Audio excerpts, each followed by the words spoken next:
Buen mediodía para todos. El Señor les bendiga. Quiero que me acompañen en la palabra de Dios en esta mañana. Vamos a leer algunos versículos. Les voy a pedir la colaboración para poder alcanzar con todos. En 1536, Pedro de Mendoza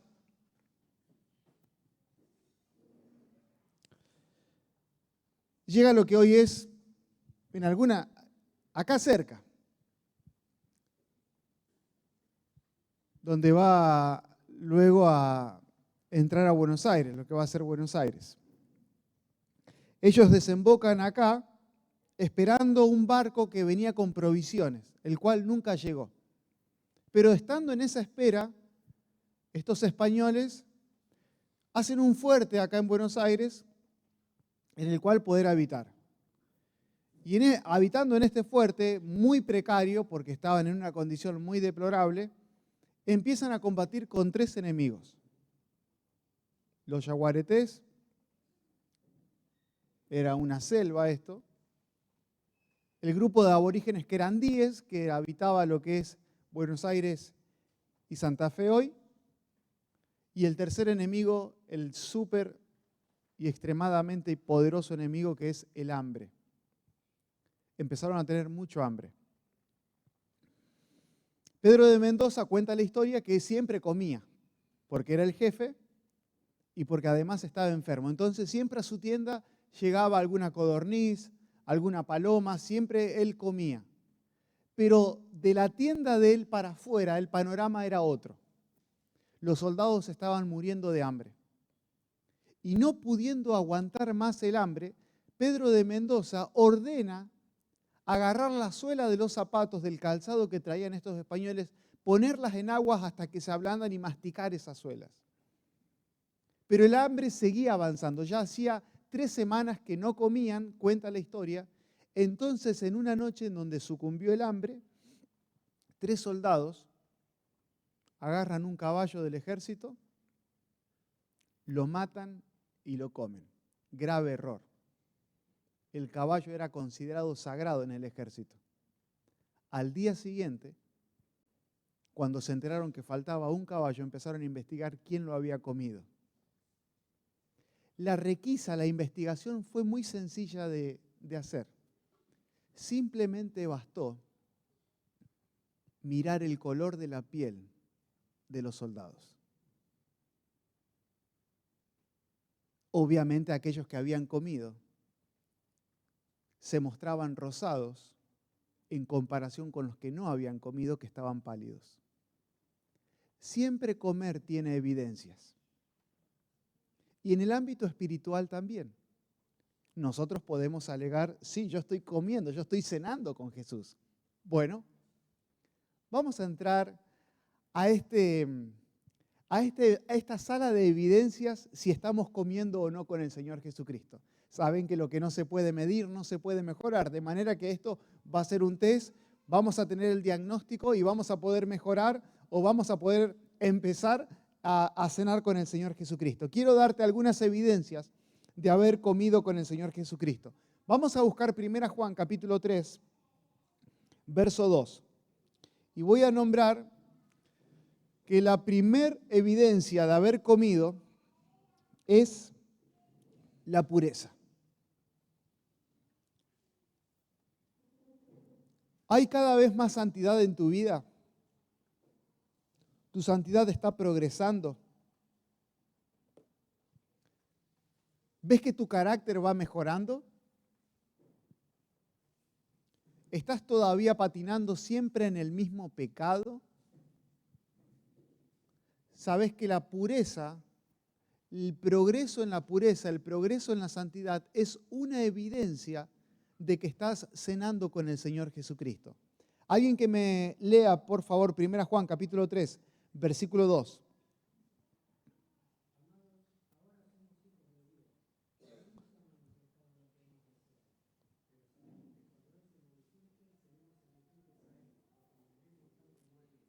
Bien, seremos semejantes a Él porque le veremos tal como Él es. Siempre que miramos al Señor Jesucristo, nos vamos pareciendo más a cómo Él es. Es una mirada que transforma. 2 Corintios 3:18 habla exactamente de lo mismo, que dice que nosotros miramos a cara descubierta como en un espejo la gloria del Señor, somos transformados de gloria en gloria en esa misma imagen. De manera que aquella persona que empieza a mirar al Señor, empieza a comer, empieza a deleitarse en el Señor, aquella persona que empieza a hacer su devocional con consistencia, su hora silenciosa con consistencia, empieza a mejorar su santidad. Su santidad, sus expresiones, su forma de ver las cosas, sus pensamientos, sus costumbres van cambiando y van cambiando para bien. Va aumentando en pureza porque se va purificando hasta que llegue el acabado final cuando vea cara a cara al Señor Jesucristo, literalmente, y ahí sí todo nuestro ser va a ser puro como Él es puro, dice 1 Juan capítulo 3, versículo 2. Pero esta es la primera evidencia. ¿Está tu vida siendo cada vez más pura? Cada vez tus costumbres, tus pensamientos, tus hábitos son más puros. ¿Estás abandonando el pecado? Matrimonios, ¿estamos patinando siempre en los mismos pecados? Jóvenes, ¿estás siempre practicando los mismos pecados? Quiere decir que no estás avanzando en pureza. No estás avanzando en tu comunión con el Señor. Hay otra evidencia. Y está en el Salmo capítulo 1, versículo 1 al 3. Vamos. Salmo capítulo 1.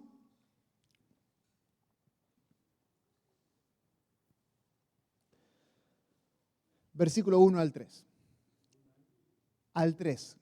Esto, hablando acerca de la pureza, es algo interesante porque recuerdan ustedes cuando Moisés estuvo con el Señor, con el Señor 40 días y 40 noches. Cuando bajó del monte, su rostro, ¿qué estaba? ¿Cómo estaba su rostro? Resplandeciente. Quiere decir que algo de Dios se pegó en él por el solo hecho de estar viéndolo. De la misma forma a nosotros nos ocurre cuando estamos en la presencia del Señor, siendo conscientes, experimentando su presencia, viviendo y caminando con el Señor, algo de Él se nos pega a nosotros sin que nosotros nos demos cuenta. De manera que hoy cuando nos examinamos y miramos hacia atrás, puedo decir, ¿estoy avanzando en pureza, sí o no? Bueno, si estoy avanzando es porque estoy realmente cenando con el Señor. ¿Sabés que las grandes batallas para vencer hábitos nocivos en nuestras vidas se ganan en tu intimidad con el Señor? Se fortalecen ahí. Bueno, esa es la primera evidencia. Segunda evidencia, Salmo 1, capítulo 1, versículo 2 y 3. Que alguien me lo lea.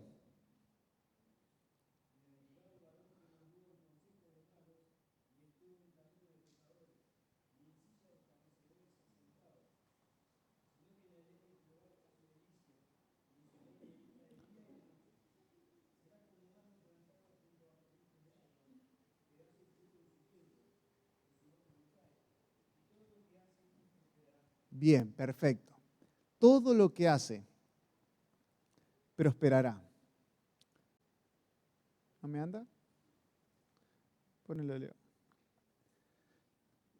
La prosperidad es el segundo elemento. Es el segundo. Fíjate el verso, no me estoy convirtiendo en un pastor pentecostal ni nada por el estilo, pero Dios habla de la prosperidad, de la sana prosperidad, de la prosperidad que Dios da. No es una prosperidad donde tu tarjeta aumenta, es una prosperidad integral. No estamos hablando de la prosperidad del Evangelio, pero sí el Evangelio trae prosperidad a tu vida. El Salmo dice que todo lo que haces vas a prosperar.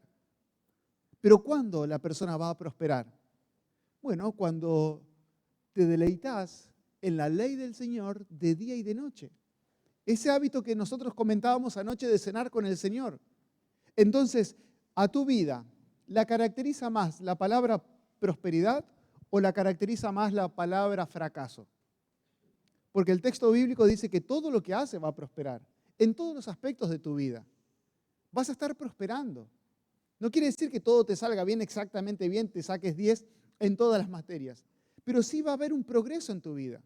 Te vas a ver mejor, va a haber un acabado constantemente mejor en tu vida. Dice la Biblia en Josué capítulo 1, verso 8, que también lo mismo, es el mismo concepto que cuando lees, meditas y obedeces, vas a vencer, vas a prosperar. ¿El Señor qué dijo? En Mateo capítulo 6, tenés un argumento también en el Nuevo Testamento acerca de la prosperidad, que cuando hacemos las cosas bien en lo privado, Dios te recompensa en lo público. Para ello te da las tres disciplinas más importantes en la vida cristiana. La oración, cuando orás bien en lo privado, Dios te recompensa en público. Cuando das bien tu limosna, lo haces para el Señor, Dios te va a recompensar en público. Cuando ayunás y lo haces bien para el Señor, Dios te va a recompensar en público. Nota que es el mismo principio. Cuando haces las cosas bien en lo privado, Dios te recompensa en público. Cuando haces las cosas bien en la cena del Señor, en tu intimidad, en tu devocional, Dios te va a prosperar, Dios te va a recompensar en público. Porque el que se humilla, Dios lo enaltece. Esa es la prosperidad. Vas a brillar en todo, en donde estés. Nosotros tenemos que ser certeros y seguros y estar siendo conscientes de estar caminando siempre en la perfecta voluntad de Dios. Porque cuando haces la voluntad de Dios, Dios te va prosperando, Dios te va bendiciendo. Entonces, esta es la segunda evidencia. Hay pureza en tu vida, hay prosperidad. Ese es el color de la piel de una persona que cena con el Señor Jesucristo. Hay una tercera, está también en el Salmo, capítulo 37. Un texto muy conocido. Salmo 37, verso 4. ¿Quién lo lee?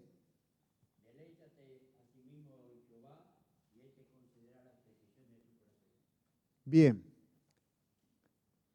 Deleítate en Jehová y Él te concederá las peticiones de tu corazón. En esta semana, ¿qué oración te respondió el Señor? Lo que no se mide no se puede mejorar. ¿Quieres un sano ejercicio espiritual? Registra tus oraciones. Evalúa cuántas de ellas son respondidas. Porque el que se deleita, el Señor le concede la petición de su corazón. Hay veces que hablamos de la oración, pero no podemos enumerar las respuestas. La pregunta es, ¿qué está pasando? ¿Solamente orar es hablar y expresar? No hay unas respuestas del Señor. Según este versículo, dice que cuando me deleito, Dios me concede la petición. ¿Cuántas oraciones Dios te ha respondido en esta semana entonces? Fíjate que la oración es como hacer un trámite, como ir al ANSES. Primero tenés que pasar por una oficina, después por la otra y después por la otra. Sabemos que nosotros, para que Dios responda a nuestra oración, nuestra petición, en primer lugar, debe estar acorde a su voluntad, porque si no el Señor no la va a responder. Primera oficina. Segunda oficina. Bueno, yo debo estar en santidad, porque si hay pecado en mi corazón, Dios no me responde. Esta es la segunda oficina. Entonces, oro, bien, es voluntad de Dios, perfecto, entró. Estoy en santidad, estoy caminando bien, perfecto. No me la responde. Quiere decir que esta tercera oficina no está siendo aprobada tal vez. Tal vez está haciendo que no me estoy deleitando en el Señor. Tal vez estoy viviendo la hipocresía farisaica, que vengo a la iglesia, tengo la Biblia, tengo disciplinas espirituales, pero es todo por fuera. No hay pasión, porque está hablando de deleite, no está hablando de practicar algo, está algo de disfrutar. Disfrutar la alabanza, disfrutar la lectura, disfrutar de predicar a otras personas. No sufrir la vida cristiana, sino estar disfrutándola. No estar renegando de ser un cristiano, sino estar disfrutando ser un cristiano.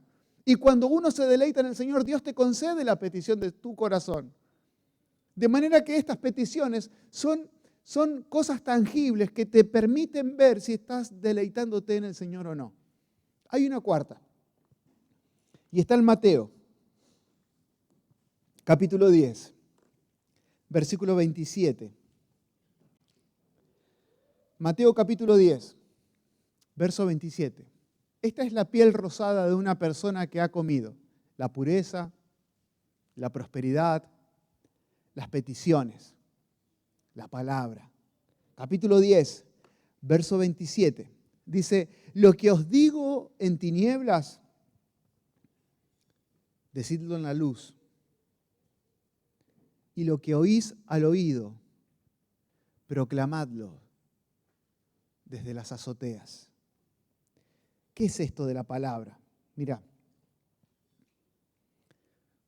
este concepto, este pasaje del Señor nos da un concepto. Y es que el Señor en lo oculto, en lo privado, siempre nos da una palabra. Y esa palabra hay que proclamarla. Está haciendo referencia al Evangelio que antes estaba oculto y ahora hay que proclamarlo. Perfecto. Escogemos un principio de ahí. El Señor siempre da palabras en lo privado. ¿Cuándo un creyente está en lo oculto? En las tinieblas. Cuando en Mateo capítulo 6 dice el Señor, cerrada la puerta de tu casa, de tu aposento, en ese aposento, esa pieza que el Señor estaba nombrando ahí no tenía ventanas. Cuando cerrás la puerta queda en oscuridad. Pero en ese momento vos estás con el Señor. Y ahí el Señor siempre te dice algo. Y esa palabra hay que proclamarla. Y esa palabra tangible es la evidencia que tenés de haber estado cenando con el Señor. ¿Qué te dijo el Señor en esta mañana cuando leíste? Si te vas un fin de semana, che, le decías a tu esposa, ¿no sabés a quién lo vi? En el colectivo de vuelta a casa. ¿Te acordás del tío Roberto? Sí. Pues lo vi en el bondi. ¿Y cómo está? No sé. Pero, ¿está bien de salud? No me acuerdo. Pero, ¿qué te dijo? ¿Te saludó? ¿Mandó salud? No me acuerdo. Pero anda bien, anda bien. Pero escúchame, ¿estuviste o no estuviste con él? Porque si estuviste, algo habrá dicho. Mira, hay veces que nos pasa así con el Señor. Vemos que el Señor está vivo, que el Señor nos habla a través de su palabra. Hay veces que decimos, bueno, tengo muy poca memoria. Valga. Pero ¿qué te dice el Señor en las mañanas? O cuando te encontrás con Él. Cuando lees la palabra. Si cuando cerramos la Biblia y nos vamos, no podemos retener nada, es muy probable que simplemente hayamos leído y no que hayamos meditado en la persona del Señor Jesús. Pero siempre que estamos en intimidad con el Señor, algo de Él se nos graba. Una palabra, un concepto, una promesa, un principio. Siempre algo tenemos y lo compartimos. Le decís a tus hijos, hoy leí esto y aprendí esto. A tu esposa, hoy he aprendido esto. A tus compañeros de trabajo, no sé. Pero tenemos una palabra que el Señor nos ha regalado porque hemos estado con Él.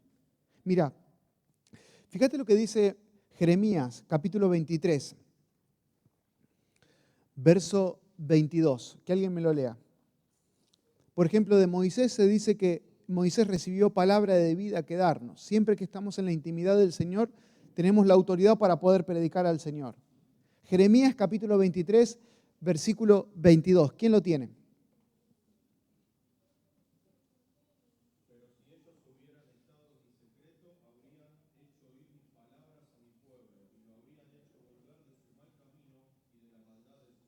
Perfecto.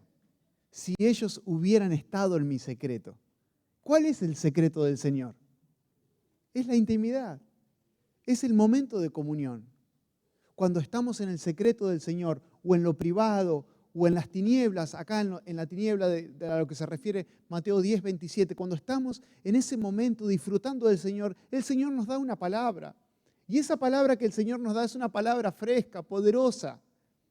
¿Por qué tenemos mensajes constantemente aburridos o sin frutos o irrelevantes? Porque no tenemos esa palabra fresca, los predicadores no tenemos esa palabra fresca, porque esa palabra fresca se recibe ¿dónde? En el secreto del Señor. en la intimidad. Sí, conocemos la palabra, la conocemos, podemos desarrollar un tema. Cualquier tema podemos desarrollar. Pero esa palabra fresca hay veces que no la tenemos porque no disfrutamos el momento del Señor. No estamos en el secreto del Señor. Entonces, esta es la piel de un hombre y de una mujer que cena con el Señor todos los días. Una más.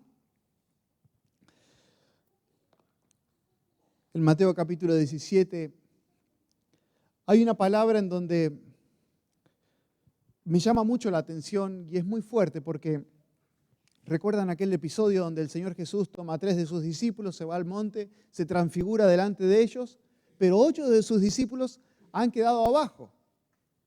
9 de sus discípulos quedaron abajo. Y viene un padre de familia con un hijo endemoniado. Y el padre de familia le dijo, viniendo a buscar al Señor Jesucristo, el Señor no estaba con 3 de sus discípulos arriba del monte. Entonces estos 9 discípulos podían atender al padre y podrían haber expulsado el demonio del hijo. Pero el texto bíblico dice, no pudieron. No pudieron. Sin embargo, el Señor les había dado el poder y la autoridad para hacerlo. Y ya lo habían hecho. Pero en esa ocasión no pudieron. Y cuando viene el Señor Jesús del monte, desciende y se encuentra con ese alboroto, dice, oh generación, ¿hasta cuándo los voy a soportar? Generación incrédula. Tráiganmelo acá a este niño. Y lo liberó a ese niño. Y él sí pudo. Pero él había estado en intimidad con el Señor, con su Padre Dios. Y eso es lo mismo para nosotros, queridos hermanos. Cuando nosotros estamos en la intimidad del Señor, es como que el poder está moviéndose, está activo en nuestras vidas y podemos ministrar en el poder del Señor. Pero cuando no estamos en esa intimidad, el poder está porque el Espíritu Santo está en nosotros, pero no se mueve, lo tenemos encajonado, porque no estamos llenos, porque no estamos en esa intimidad. Dice en Juan, yo les pongo ahí la referencia de Juan 9:33, si este no viniera de Dios, las obras de Él no se podrían explicar. Queridos hermanos, Pedro le dijo al cojo que estaba a la puerta del templo, no tengo plata ni oro, pero lo que tengo te doy. En el nombre de Jesús, levántate. Nosotros hoy podríamos decirle todo lo contrario. Tengo plata y oro, pero no te puedo levantar. Hay algo que hemos perdido. Hemos perdido ese poder que se disfruta y se utiliza para la gloria de Dios, siempre y cuando estemos en intimidad con el Señor. En una horita feliz de las sierras,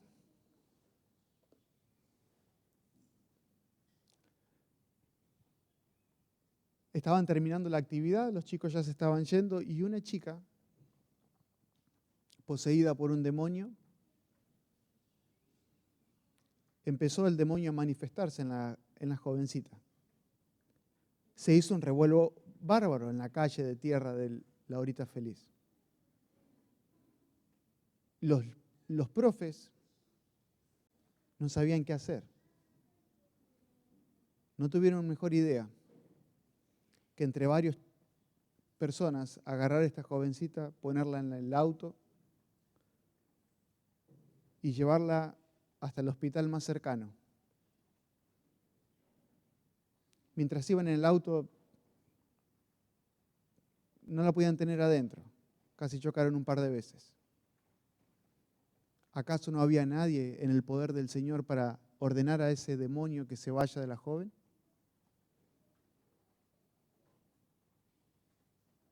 ¿Acaso el Señor no nos ha dado poder y autoridad sobre los demonios y sobre toda fuerza del enemigo y nada nos dañará?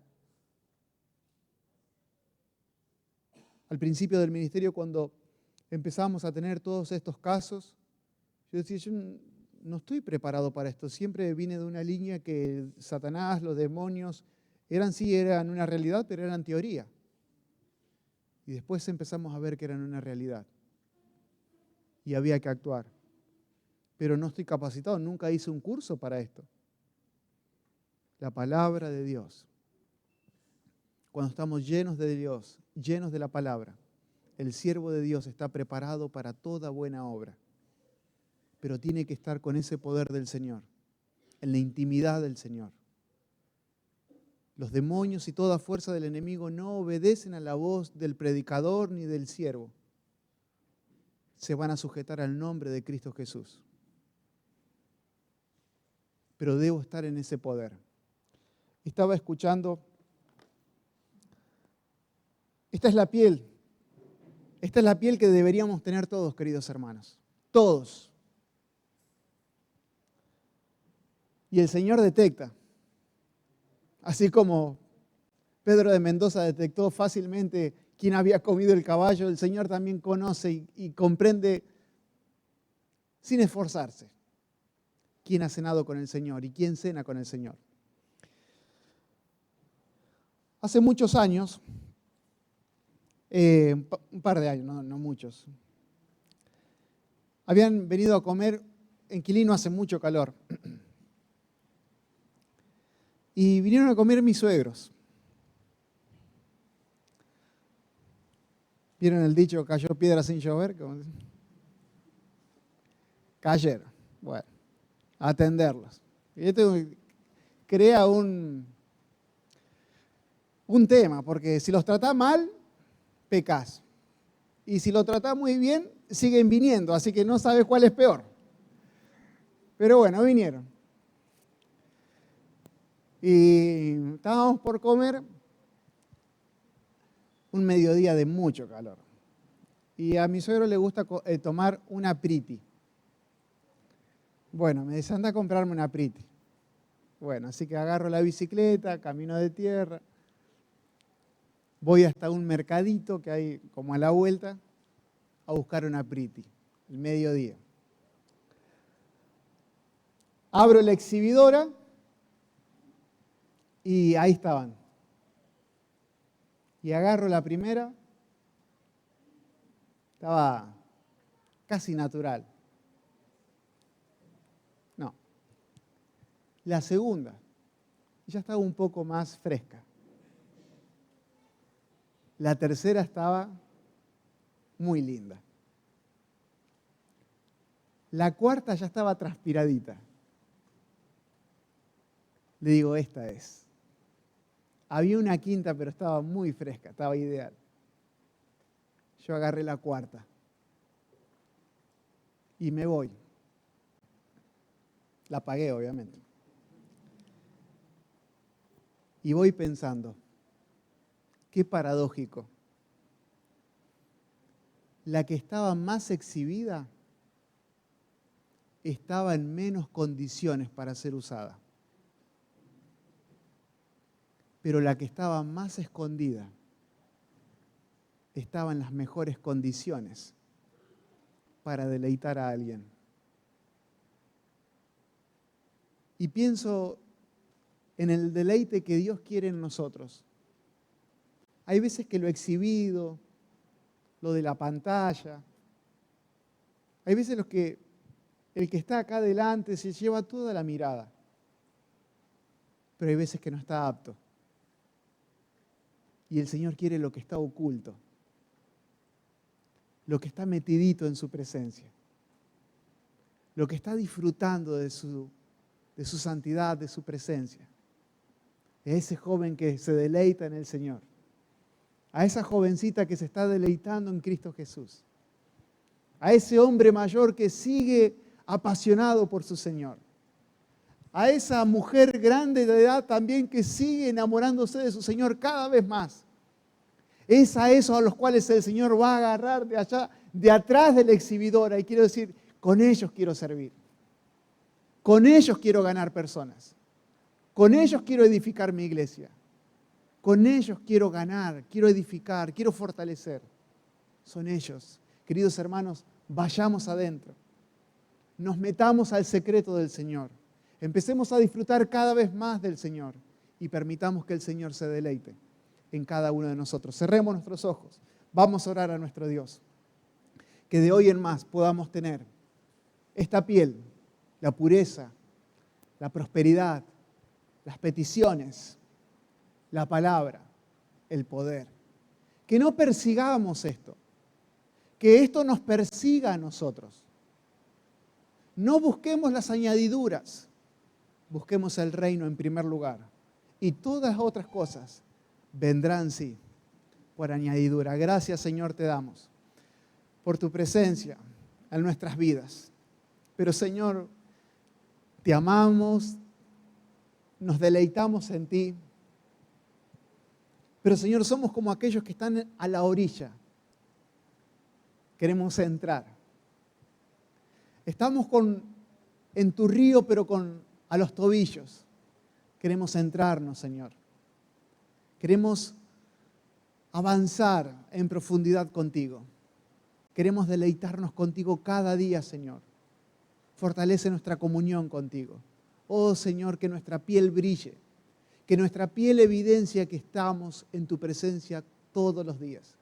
Que las personas puedan detectar en nosotros, así como lo detectaron en los discípulos, que tenían la evidencia, reconocían que habían estado con Jesús, que de nosotros también se pueda decir lo mismo. Te lo pedimos, por favor, en el nombre de Jesús. Amén y amén.